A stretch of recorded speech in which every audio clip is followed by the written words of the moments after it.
All right, beautiful. We are back, and I'm so excited because today's conversation, we call it more of a continuation of what we did yesterday. We were dealing with children. Today, we are dealing with adolescents. And I think the identity crisis conversation, we really can never have enough of it because as I guess we brought Nakasema identity crisis iko tu kila mahali. Almost in every stage, you always battle with a bit of identity crisis. But today we are going to be specifically focusing on the adolescents. Most of you probably do have adolescents or maybe children that are walking into adolescence. Some are out of adolescence. So you definitely are going to relate to a lot of the conversations and the information that we'll be sharing on this particular show. But thank you so much for joining us. We are live on YouTube as always, so you can follow through with the program. Without much further ado, let me welcome our beautiful guest who is not a visitor. She has been here before. She has done a tremendous work in just filling us with wisdom on various areas with matters, relationships. And today she's going to be helping us unpack the identity crisis issue in adolescence. So karibu sana Aggie. Thank you very much, Yes, Beatrice, yeah. Gigi, for having me again. Yeah. I think this has truly become home for me. Yeah. I feel at home. Karibu sana. Yeah, and I'm glad to be here this morning. My name is Aggie Kahero. I am a counseling psychologist, and I am also in business. I am married to James Kahero, and together we have 3 sons. Wow. Beautiful. One is way past adolescence. He's 23. The other one is just exiting adolescence. He's 20. Yes. And the third one is just entering adolescence because he's going to be 12 in a few days. Wow. Yeah, and my heart beats for people. And so this morning it's beating for adolescents. Yeah. Yes. Wow. Let's first start with the definition. Yes. So that even those who are watching us this morning, they will know where they fall. Yes. And whether they fall in that category or whether they have children or siblings who are in that category. Yeah. So help us define who an adolescent is. All right. Different psychologists define adolescence. They give different age range. But well, it's around the same. So for me today, I will go with 12 to 18, yeah? So I would say it's a phase of life between childhood and adulthood. I think that is the crust of the matter. Okay. It's a transitionary age between childhood and adulthood. And so I will say it's from ages 12 to 18.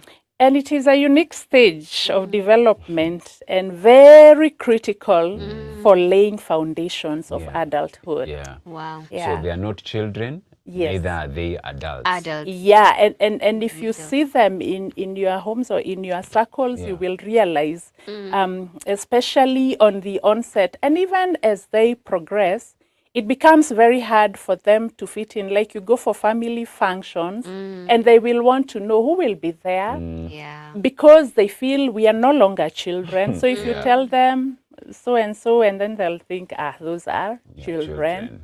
And then others are adults. So it becomes like a critical stage where you are neither a child anymore, you are not an adult yet. Yes. Yeah, so you just caught up in between. Okay. Yeah. And I think it would be also good for us to define the other term here, which is identity crisis and what it is. Yeah, and before I define identity crisis, I would like to define identity. Yeah. Yeah. Before we get to the crisis. Yes, I would say that identity is a unique set of characteristics, that can be used to describe or define you, and it is to define you not as any other person, but as you.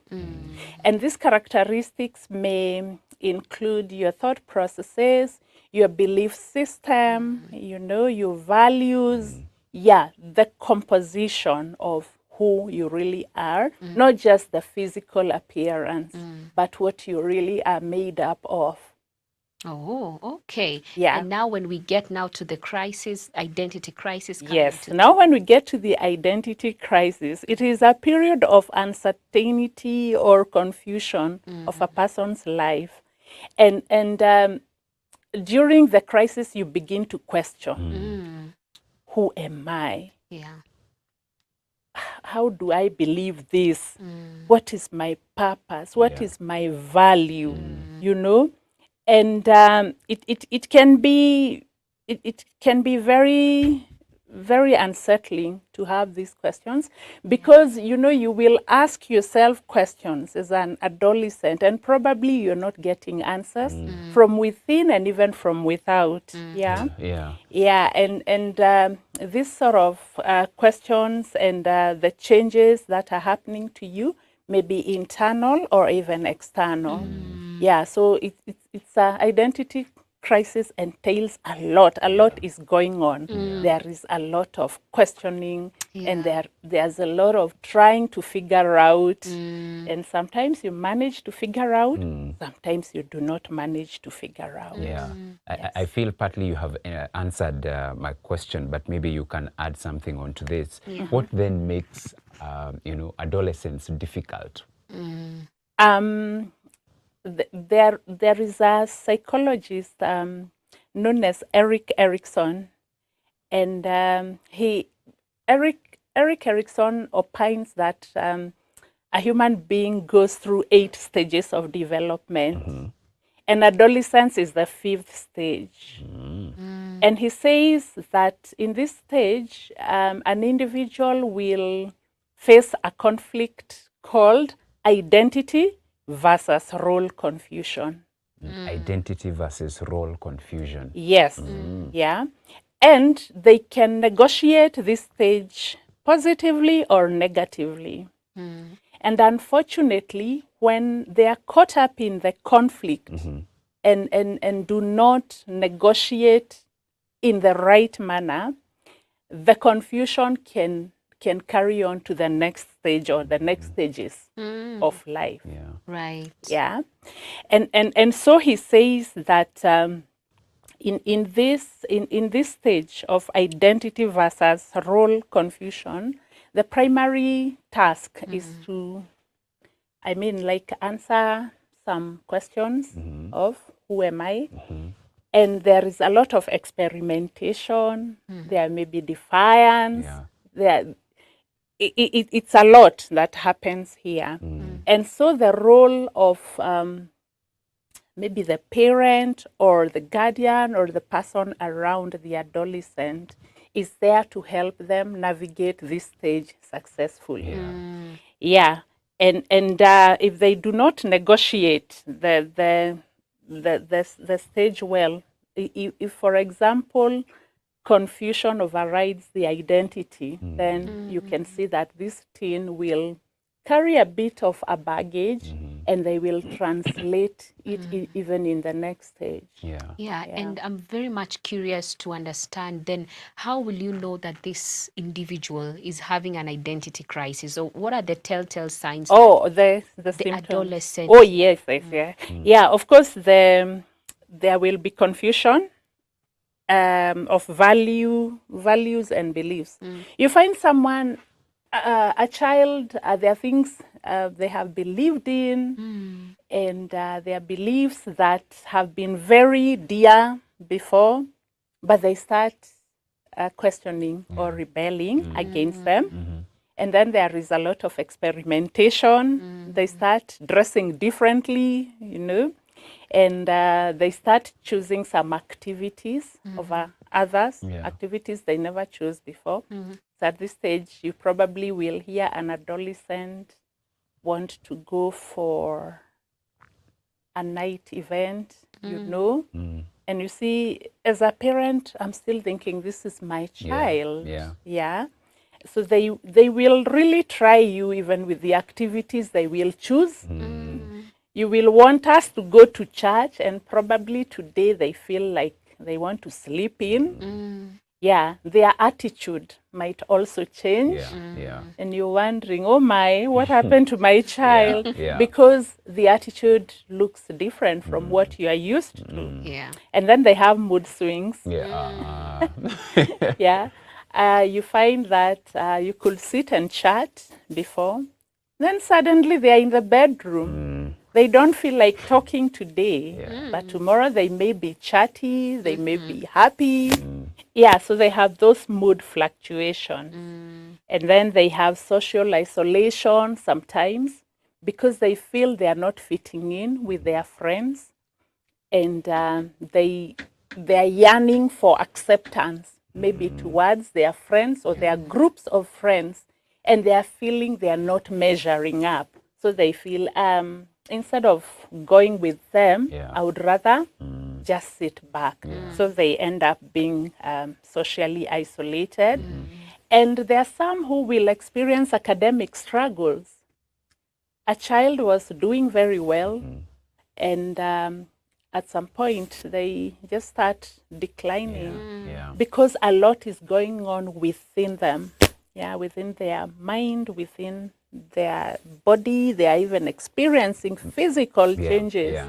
Yeah, so those are some of the signs that I would talk Yeah. about. Yeah. Right. Yeah. You mentioned something that during this particular stage, it's very important for the child to be supported or given guidance. Yes. As you said, you have 3. Yes. So this is very personal. Very so personal. yeah. So how can you advise a parent who is having a child right now Yeah. go through that stage Yeah. without really losing them? Yes. I agree with some psychologists called sandstone psychologists. They have very simple and nice insights to the parents. Yeah. I refer mostly to parents because I'm thinking they are the primary Yes, supporters yes. of adolescents. I know, Yeah. like when they're in school, they are teachers, but I think the teachers' roles, much as they are also placed there to guide them and I mean to nurture, their main role is teaching. So I think I will address parents Yeah. mainly. So maintain open communication, Yeah. parents. Okay. Offer a safe place for the adolescents so that they know even if I have done something wrong, I can go and speak to my father. I can go and speak to my mother. Let them know that they can come to you with any questions, Yeah. any thought processes, and you're going to listen to them without any judgment. Yeah. Because adolescents hate judgment. That's true. Yeah. And they use the word judgment a lot. Yeah. Women judge. Why are you judging me? Yeah. Yeah. So they just have an open communication, no judgment, and know what sorts of questions are you asking. Yeah. Just endear them, bring them closer to you, offer a safe space. Yeah. As a parent, you are the safe space to these adolescents. And then they really love autonomy. They start feeling, even these days earlier, even from around 9, Yeah. it's asking, knock my room before you come Yes. in. Yes. Or they even put those stickers, knock before you enter, because they are really particular about their privacy and they like autonomy. Yeah. So we give them opportunities to make decisions. Sometimes they'll make decisions and you will be like, oh my. Yeah. So let them make those decisions. Even if they fail, it will be a learning opportunity. Use the failure as an opportunity to teach, Yeah. to have them learn the lessons. Yeah, and then the other thing is that you can encourage self-exploration. I think parents, my generation, and those before me, Yeah. we are very, very particular about academic excellence. It's like we think children live for academic excellence. But I am so glad that things are changing. We are starting to embrace other activities, the extracurricular activities. Yeah. And we actually realize that some children are shining more out there in the extracurricular, even more than they are shining in the curriculum activities. And so one of the way we can support them as parents is to let them explore other avenues like hobbies, sports, and this will even offer an opportunity for them to have some identities out of school, out of school and out of family.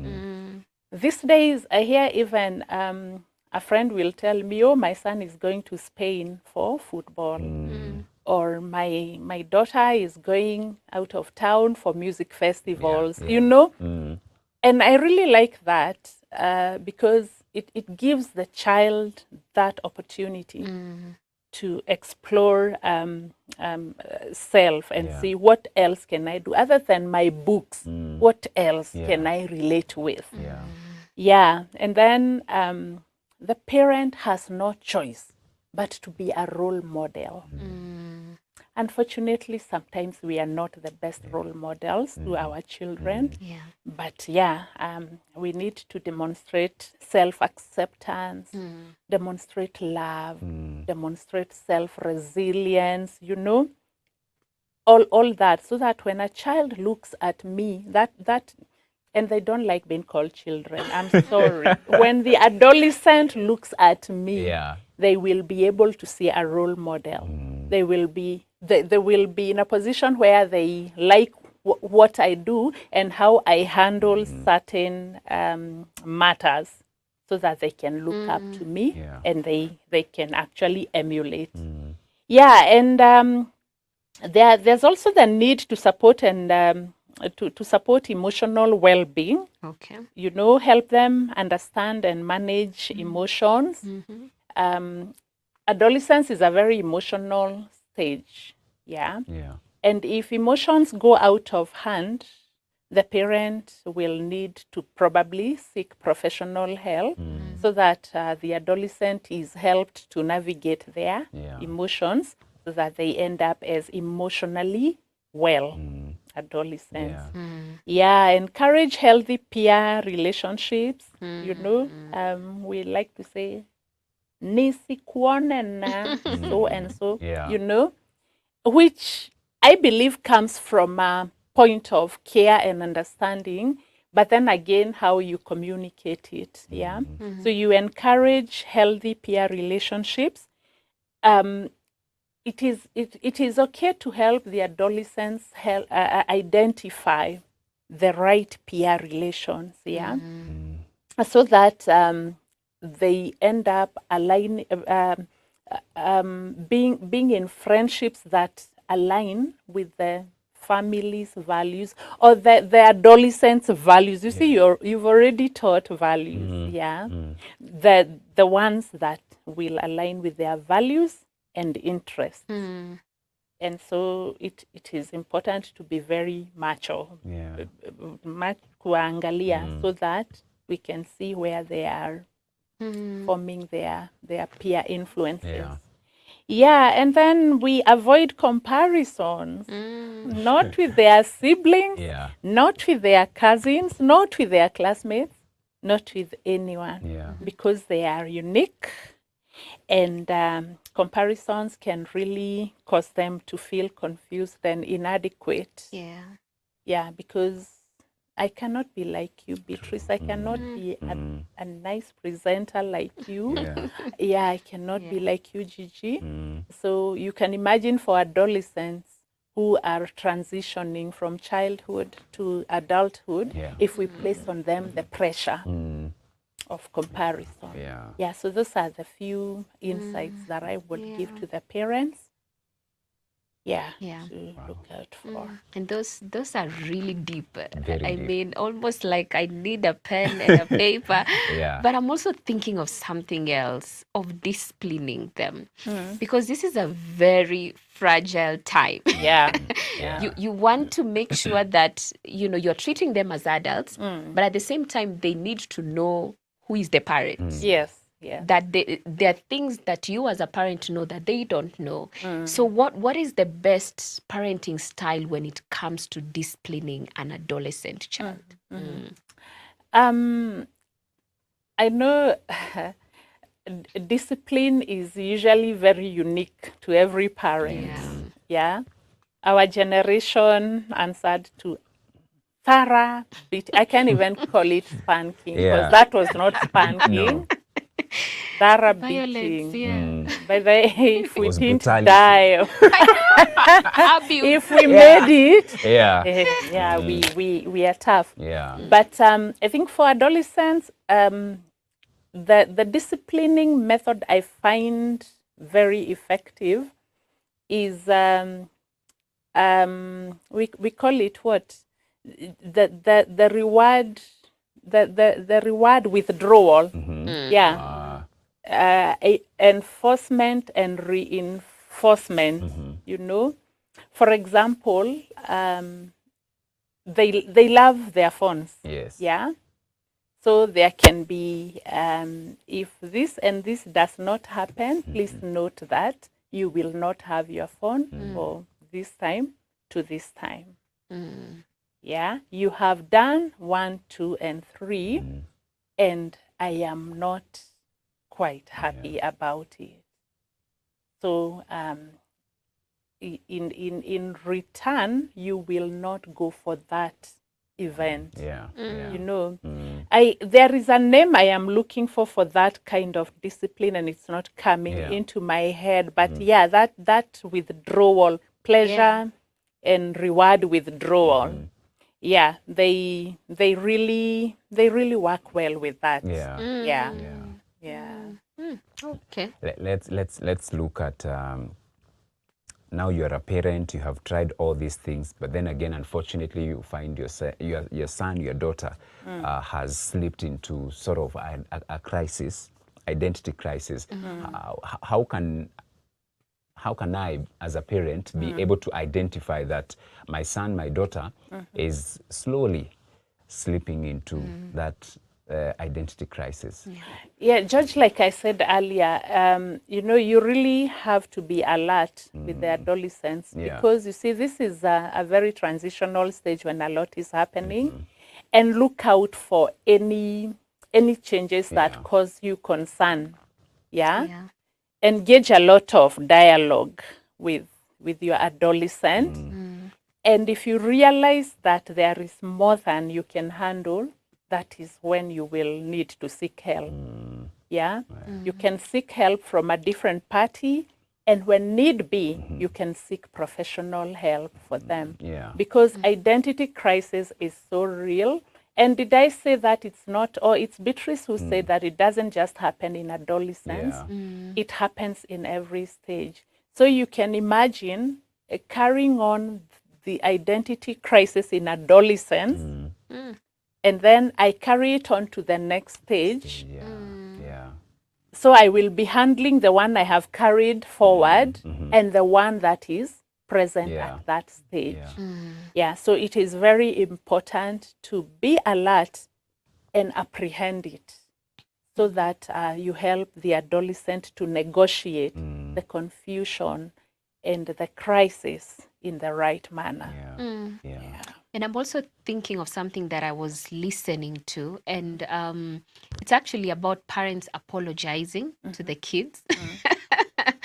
And I know Gigi in Africa. Gigi is saying, hey, in but Africa, parents. I want to hear it from a counseling psychologist because sometimes parents do make mistakes. Sometimes you can assume the wrong thing, you can judge the child wrongly, and then later on you realize, oh, I didn't handle that as I should have. And this child knows you didn't handle it the way you should have. And now it's maybe even causing them to be depressed and feeling bad. My mom compared me. I mean, talk about parents apologizing to the adolescent. Is it a thing? Should it be a thing? Gigi. Gigi wants to run away. How will you raise Gen Z and Gen Alpha without apologizing? How? Oh, these people, they humble you. I have apologized a million times. For real? Oh yes. Wow. And there are times I have realized, that was not right. I was on the wrong. And you know, these days they will come and tell you, in fact, like my youngest son, you know, he's very vocal and he knows his rights, and They know their Like, rights. Mom, I do not like the way I heard you speak about me to so and so. What? First of all, you didn't even think he had, but he did. Somehow he And did. he was not happy. And because he was not happy about it, whether I think what I was saying was right or wrong, he was not happy. That is that is what is in question. He was not happy, and so I owe him an apology. So, oh yes, apologize to your adolescents, tafadhali. Yeah, and everyone makes mistakes. Yes. So yeah, I could be on the wrong. Yeah. And what happens when I'm on the wrong? I apologize, not only to my children or my adolescents, but to anyone who I have wronged. Yeah. So why not? Why shouldn't I apologize to my own adolescents? Yeah. Yeah. And maybe to help Gigi here, who is Yeah. a bit. What is the impact? You know, what is the feedback that you get after apologizing to that child, and what does it do even for your relationship moving forward? First of all, you help that child realize that they are not the only ones who make mistakes. That as a parent, I also go wrong. I also make mistakes now and then.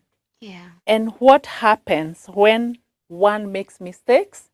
They apologize. You're leading from example. Exactly. Yeah. And then that adolescent will feel affirmed. Oh yeah, I talked to my dad about this and he saw my point and he actually apologized. Or my mom, for that matter. You know, that is big. It's very affirming to them, so that they know that they are regarded. They are not just to be pushed around and talked to the way we want. And you know, we talked about autonomy. Yeah, autonomy in this stage. So they need to know that they are also people who have their own mindset and they have their way of doing things. And if you're not happy with it, speak out to them. If you need to apologize to each other, let it happen, but let them learn that from you. And Beatrice, you asked how it ends up and how it feels. I think it brings the two of you closer. It brings you closer so that even in future, before he does what he probably would have done that would have caused you to wrong him, he will think again. Wow. That's profound. It's should I say a thin line? Thin line in terms of, I'm looking at it, on the one hand, there's the autonomy. Then on the other hand, you still want to, I don't want to say firm, but the authority is still there, so that you still, as a parent, you're not losing your authority over this child. So how do you balance this so that you win over your child, but at the same time, you're still inculcating some values and some lessons to them? By the way, it's okay to say firm, because I like firm. I like firm very much because I believe in being firm and gracious. Yeah. Because you see, as we grew up with our parents, I don't even think the word was firm. But this generation, we cannot afford. So you have to be firm, but you have to be gracious. You cannot rule with an iron fist this generation. And you see, it doesn't begin in adolescence. So we are talking about your child who is in adolescence, but this child has been your child right from when they were babies. And you see, we say from the same psychologist that I referred to in the beginning, Erik Erikson, I said there are 8 stages of development. So that very first one, 0 to 5, is called trust versus mistrust. That's when they develop either the trust or the mistrust. So suppose you have come, you've navigated well, And this child trusts you. Yeah. And you also trust your child because you are the one who has inculcated the trust. Yeah. So I think then that when you get to adolescence, which is a little harder navigate, you see, when they are younger, whatever you say is gospel truth. They look up to you as that book that has everything marked right. Yeah, until of course they are developing cognitively, and they are also learning their own. They are also forming their own world. Yeah. So this journey that you started from when this baby was born. Yeah, it's the same that needs to continue even in adolescence. The way you embraced this child when he or she was younger is the same way you continue in adolescence. And I think, depending on how your journey has been, I do not think there can be that kuzoeana that you are fearing. Yeah, because they know the values of the home, they know the rules of the home. Yeah, they will try and test them, but they know. Remember, they know because they didn't just come into your home when they were adolescents. Yeah. And I'm even thinking it's more of biblical. Sometimes when you humble yourself, they can actually see you as higher. Exactly. So it can work. The reverse can literally be true. So sometimes I think we are afraid of that authority. But the truth is that you literally coming down to their level calls for a lot of strength to even do that, and they respect you even more. And I think this conversation is really good. And I'm also thinking now of some parents. I mean, I've watched a good number of movies to know that some parents struggle to let their kids grow, whereby you can find an adolescent is like, we used to do that when I was 5. Why are you telling me to do that now? I'm already a grown up. So sometimes it's almost like they are confused. I'm not still a child, but my mom wants me to be like a child. My mom still wants to, embrace me so tightly, or my dad is embracing me so tightly, and I'm developing. So now it's uncomfortable. So how do parents also reconcile that their child is growing and, knowing how to deal with them differently? I think I will go back to speaking to the parents about maintaining respect and autonomy. For this adolescent, because you see, already in their bedroom they are putting a sticker of knock before you enter. That was not happening before.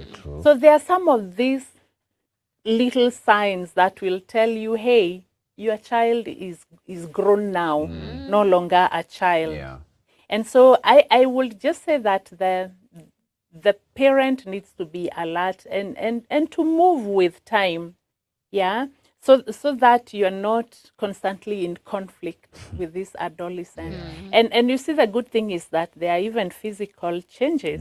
And we didn't talk about the physical changes the changes that we see in them. Because you see, there is puberty and there is physical changes. The sudden surge in hormones, like the girls, their chests will grow out. The boys will break the voice. Some of them even start growing the beard quite early. I think in this case, the person we will need to help is the parent. And sometimes it is very hard for the parent as well. Your little girl, your little boy is no longer so little. And I think for me, if I remember well, every time my child outgrew my lap, there was a sense of loss. You feeling, oh, my child has grown. Wait until they go to school, because they are those milestones. And I think to us parents, especially when our children are done with the primary education and they transition to high school. I think it was called high school for a reason. I think it's for us to recognize, hey, actually, my child has grown. I can no longer give them the dresses they were wearing when they were 6 years old. They will not even fit. That is one very clear, glaring thing. They will not fit in the clothes they were fitting in. So, fellow parents, let's agree to let our children grow up. Yeah, give them the space to grow up, because if we suffocate them, we are all going to be in trouble. Yeah. Yeah. And that could contribute to an identity crisis Exactly. too. Yeah, Yeah. exactly. Yeah, that's Even true. the relationship, it now really affects the relationship between the parent and now this child. Because every time now the child will be like, mom, dad, you don't listen. Yeah. You're very hard, And especially these days, I think they are maturing very fast. They start telling you, Mimi si mtoto, when they are not even 10. I mean, they are already feeling, no, I'm not a child. Yeah. So I think as parents will need that constant reminder, maybe from our fellow parents, or just from being very attentive to what is happening in their lives, to realize, hey, we need to move to the next stage and deal with this person, not as I was dealing before. Yeah. Wow. Those now, this is a message to parents who are having children who are going through this identity crisis. What are some of the do's and the don'ts? Some of the do's and the don'ts are, I think the insights that we gave of maintaining communication, do not compare, those few nuggets that I read out. Yeah, the don'ts I think are, they will go hand in hand with, because like now if I say please encourage open communication, in that there will be don't shun them off, even when they come with weird questions and thought processes. Embrace them, listen to them, give them an attentive ear. And then do not compare them. Let them know they are unique and they are amazing. They are themselves, so that they are able to build their own identity. And even the Bible says that we do not exasperate them. We don't provoke them. We need to be all loving around them and to know them. I appreciate that we live in a very busy society, but we need to make time for the adolescents. Remember, they are transitioning. It's a crucial age. And there may be the temptation to feel, these ones are no longer children, they've grown.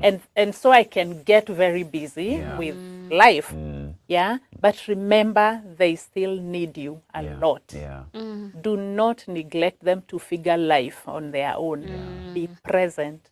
Be present in their moments. And I think even before we conclude the show, there's something that is on my mind about career choices, because I think that also becomes a bit of a hurdle, since, we are talking about 12 to 18. This is a time when the child knows probably what they want to do, but is what the parents feels is the best for the child. So how do we reconcile that between the adolescent? In fact, I need to avoid calling them children. Y'all are not children. Sorry, the adolescent and the parents and what they want the adolescent to do. Talk about career, in that dimension as well. I am a strong believer in that you let the child choose the career path they want. Given a chance, I would have chosen for each of my sons. But I also realized that it kept shifting. Maybe when they were way younger, they had different career ideas. They go to high school, it changes.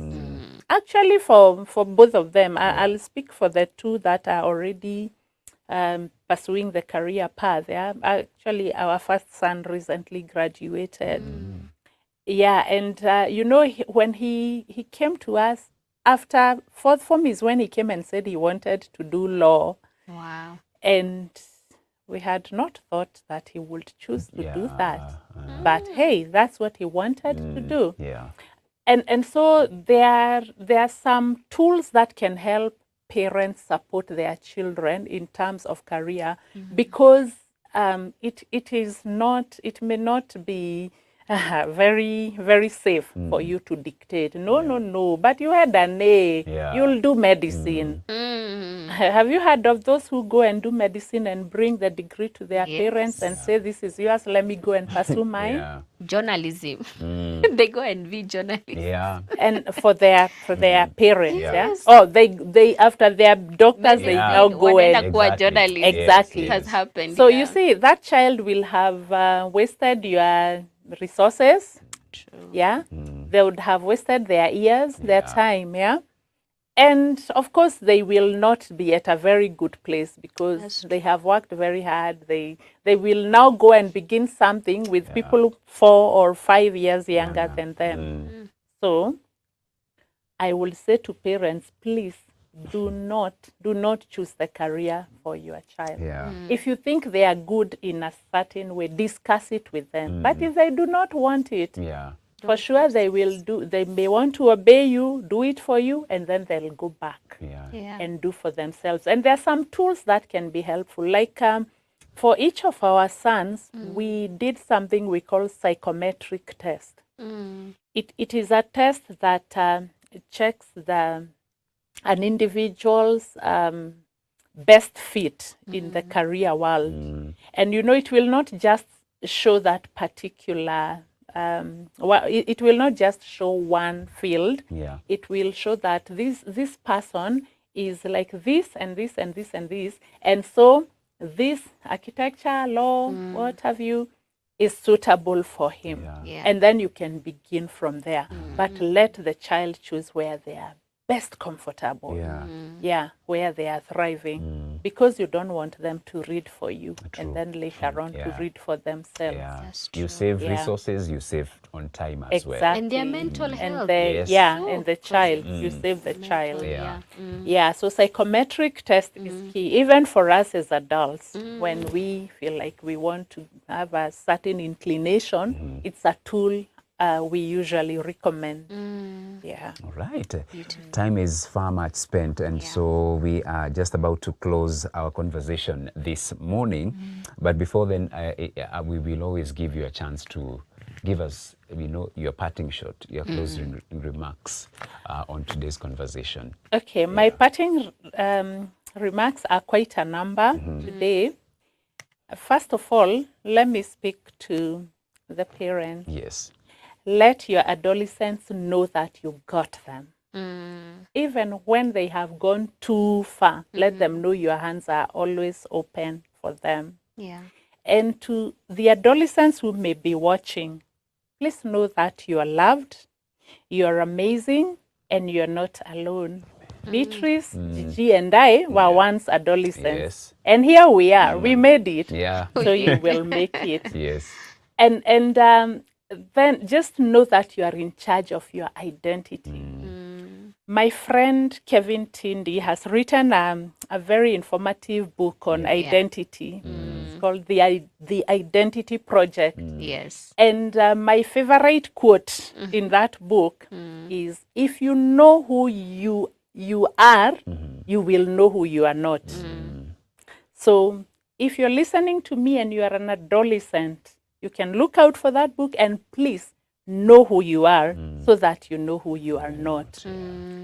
Also, I would like to say that there are many avenues out here where you can find help. Help is usually closer than we think, actually.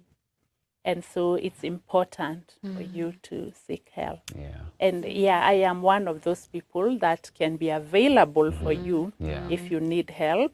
And I actually have something coming up for teenagers, for adolescents. In this month of August, I am doing a camp, a 3-day camp, and there will be all these conversations on identity and self-awareness, self-esteem, sexuality, and grooming and all those topics that are very key to Yeah. the adolescents. Yeah. Yeah. So you Right. can look out for that out. poster all over my social media. And I think now we need to know the meta platforms. Yeah. So yesterday we were told they are meta platforms. Yeah. How Yeah. can people connect with you? People can connect with me through my IG and Facebook handles, Yes. Jamani Center.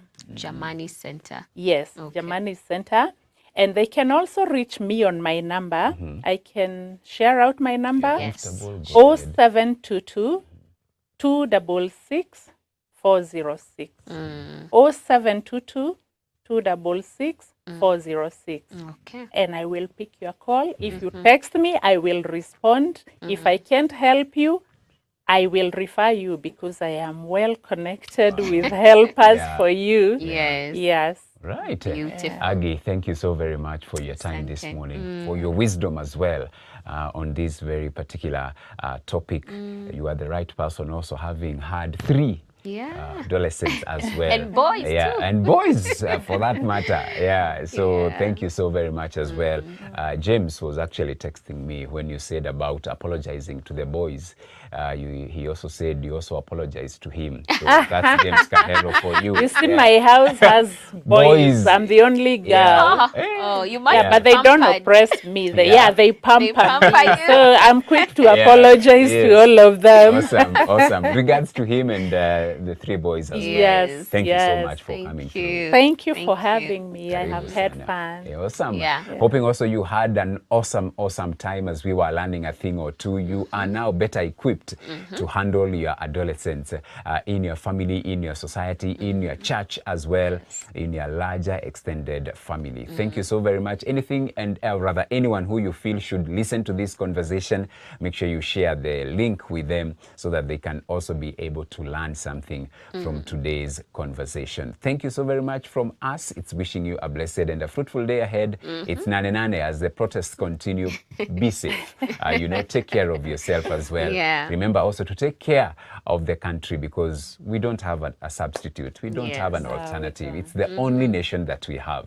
So as we agitate for good governance, for all the right things, let us also do so within the confines of the law. From me, George Gishoro, kwaheri for now. Yes, and my name is Beatrice Nudi. Thank you so much for being our loyal viewer this wonderful morning. I do hope that you've been able to learn a thing or two. My biggest takeaway is the apology part. I mean, it's not easy, but we have to do better. I mean, I wonder what it will do if our adolescent kids actually see us apologizing. I'm sure it would do something for them and to them and how they see you, how they relate with you. And even next time when you correct them on something, they'll be like, Dad apologized. I too should apologize. Yeah. So I believe this has been really, really insightful. Thank you so much, Aggie, for coming through.